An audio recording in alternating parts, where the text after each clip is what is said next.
Reman, Evid Joda Kamal, Reman, Evid Joga Kamal, Reman, Evid Joga Kamal, Reman, Evid Joga Kamal, Reman, Evid Joga Kamal, Reman, Evid Joga Kamal, Singi Sacha Kapantala, Pyan Vibhut Tara, Rati Go Atam Bas Karki, Dechana Madaram, Vaje Param Dar Tatyar Kop Chera Visaram, Udte Tantaram Garam Gyan, Geet Bandanam, Chak Chak Rahe Devdanav, Chak Chak Viyam Bhavana, Atam Upadesh Desh Sanjam Ho Chak Suhaj Pajate, Sadar hai Kanchan Sikaya Kalan Kabhu Vyata, Sadar hai Kanchan Sikaya Kalan Kabhu Vyata, Sadar hai Kanchan Sikaya Karana Kapu Vyata, Sadar hai Kanchan Sikaya Karana Kapu Vyata,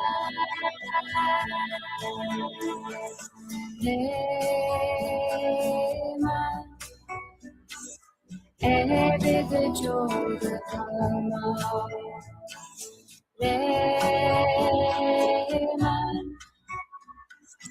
Evid Joga Kamal, Reman, Evid Joga Kamal, Reman, Evid Joga Kamal.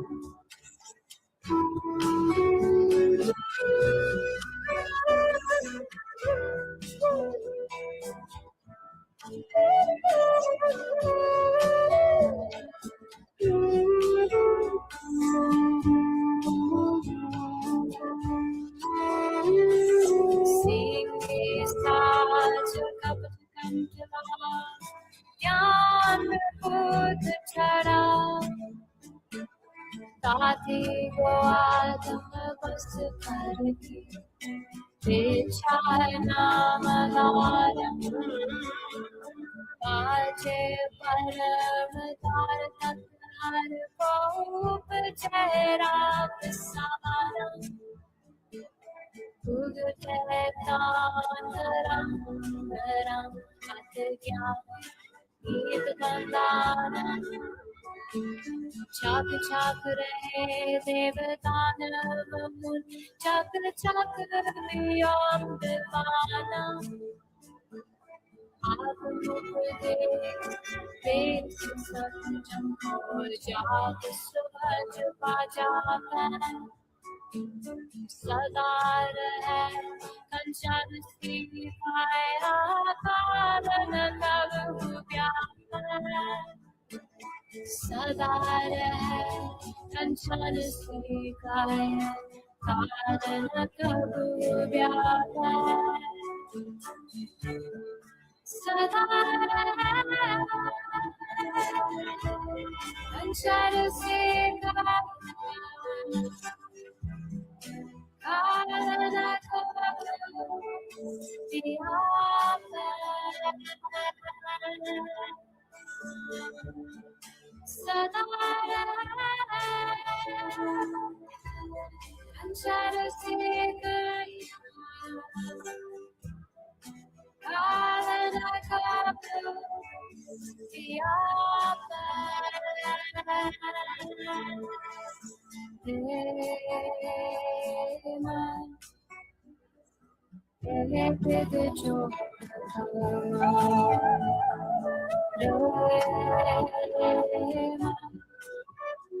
आत्मोपदेश देश संजम को जाप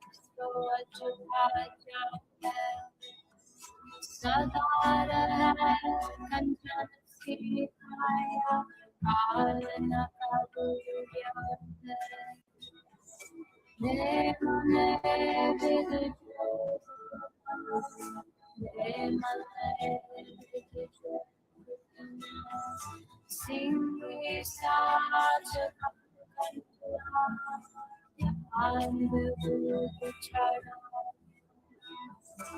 आदि को आत्म वस्त हर की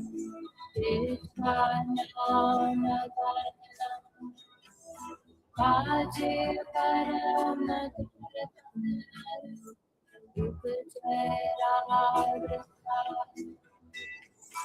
उगटे ज्ञान गीत बंधन छक छक रे छक छक दियो आत्मोपदेश देश संजम को जाप है सदा रहे कंचन की काया काल न कबूया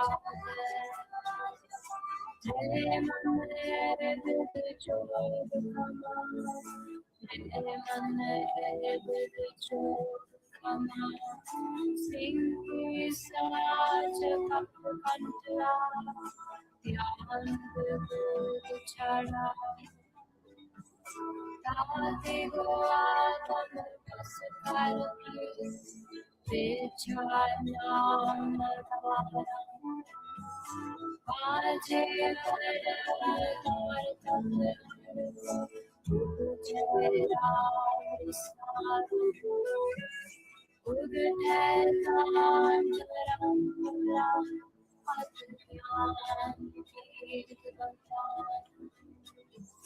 छक छक रे छक छक आत्मोपदेश देश जाप सदा रहे कंचन की काया काल न कबूया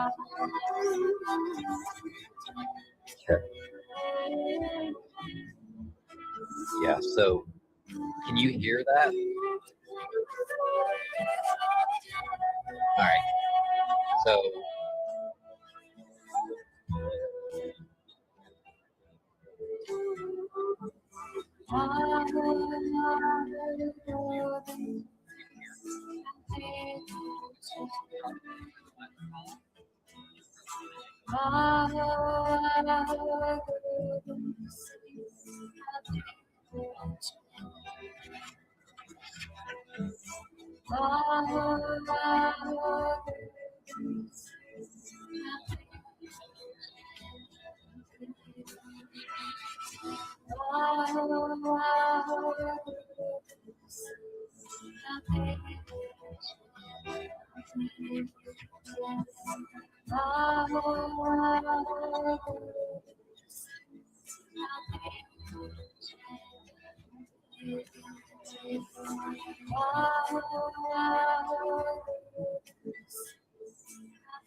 I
need to be aware of our place upon this earth and to fulfill nations to ourselves, families, nations, the natural world, and to the Creator.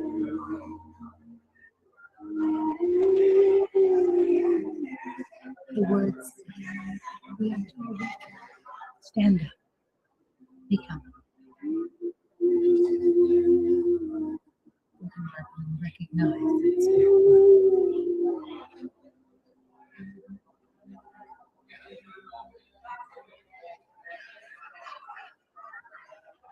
Ambe Majado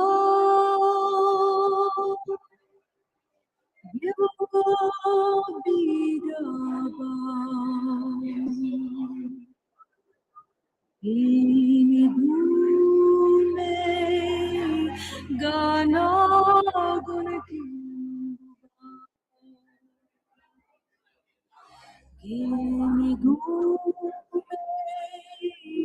Gana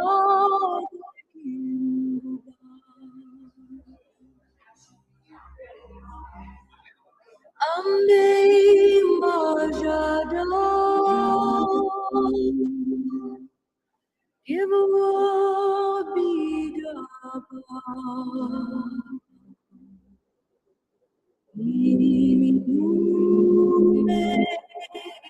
Gana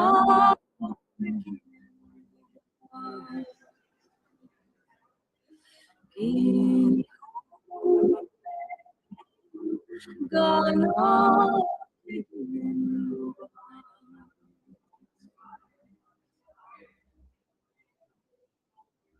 Ambe Majado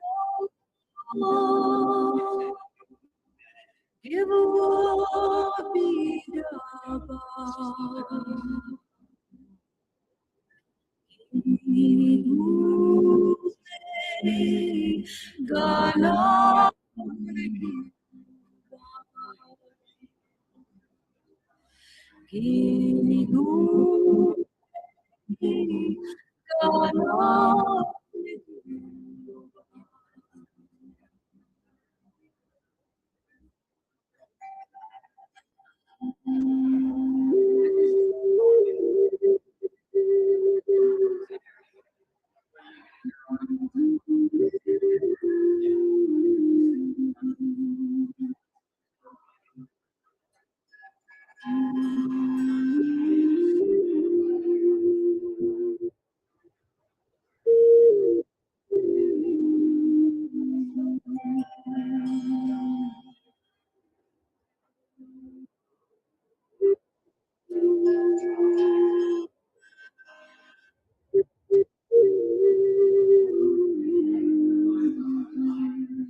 Okay. Okay, bye.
Back into the room. Thank you, thank you, thank you. Everybody seems like a small little crowd now. A small little crowd. What happened to everybody? So you filming this or you're not filming this? Don't film it. Okay, that's